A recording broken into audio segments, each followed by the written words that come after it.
ఎవరైనా లోకాన్ని జయించడానికి దేవుడు కృపనిచ్చాడు, శక్తి ఇచ్చాడు, సామర్థ్యం ఇచ్చాడు. వారు లోకాన్ని జయిస్తారు.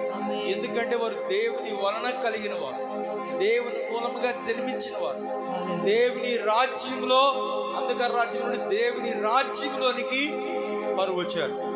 దేవుడు నడిపించాడు. ఆమేన్.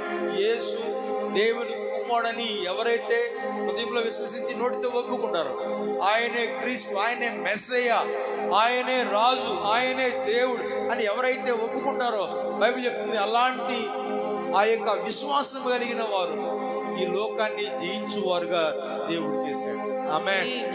చెప్పండి హల్లెలూయా.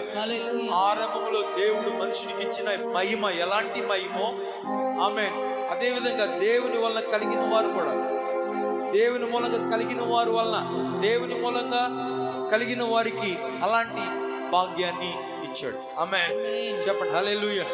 అందరూ చెప్తావా? నీ వలన జన్మించిన మాలో ఎవరికైనాను ఈ లోకాన్ని జయించడి భాగ్యం దొరికేనే. పడదమా?